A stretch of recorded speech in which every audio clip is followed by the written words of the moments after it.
Hi, Matt Easton here. So I just watched Skallagrim's video talking about round handles versus non-round handles on cutting weapons. And I think, you know, I've made this point before in previous videos. In fact, I think some of my earliest videos I talked about this factor, and Skallagrim, I think, you know, outlined the issues with cutting with things with round handles pretty well.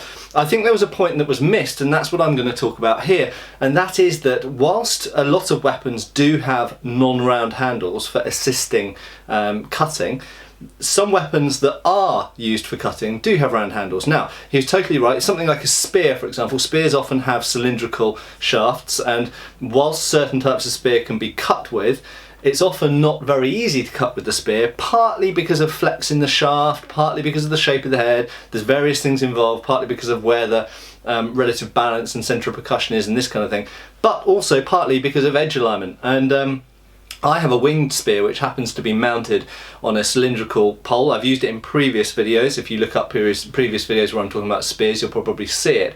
And I have sharpened it up and tried cutting with it, and you can, and if you get the edge alignment right, it cuts really well actually, but the problem is the edge alignment, and it's really difficult to get that edge alignment. But the reason why it's really difficult to get the edge alignment is because the weapon is symmetrical. Now, let me expand on that slightly. So if we have a look at some weapons here. So here is a longsword which I'm going to review imminently from Todd of Todd Stuff, and the grip on it, hopefully it will focus, the grip on it is actually what is that, 1, 2, 3, it's hexagonal. Now I love flattish, rectangularish, hexagonalish, these types of grips, because I find they're really good for edge alignment. I'll just put down that for a second. Here's another sword by Todd, and this is a Messer, again a Lang Messer, which I will also be reviewing and talking about in a future video. And this has essentially, as most Messers, and in fact a lot of Bowie knives and essentially knives do, has what is in essence a rectangular grip just with rounded edges on it. But and another thing to talk about is a mace, of course, where edge alignment just doesn't matter. That can be completely cylindrical, because you don't have to worry about edge alignment at all. When we look at things like halberds and warhammers and poleaxes, they very often have rectangular shafts or kind of hexagonal or octagonal shafts. But some swords, as Skallagrim mentioned, some swords like this Burmese Dar do have perfectly cylindrical grips. Now on the surface of it, that would seem like a big problem, but there is a reason that this isn't a problem with this Burmese Dar, and that is, you will notice, it's not symmetrical.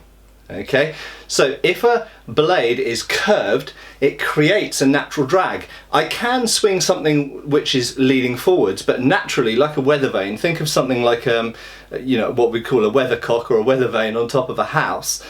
When you swing something, the trailing bit will naturally want to swing to the back.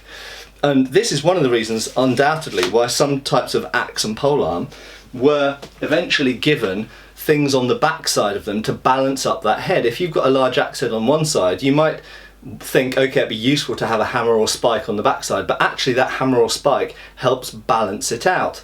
But with a sword, if you have something like my Albion Ringek here, it's completely straight and symmetrical.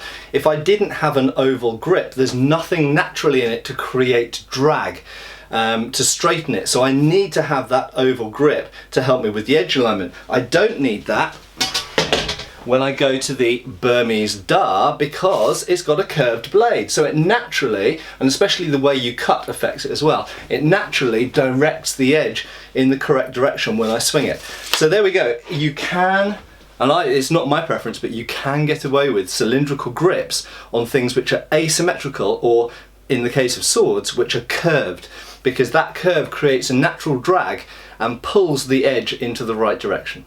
Cheers, folks. Thank you for watching. Please subscribe, follow us on Facebook. You can buy t-shirts through Spreadshirt, support us on Patreon, or follow us on Pinterest. Thank you.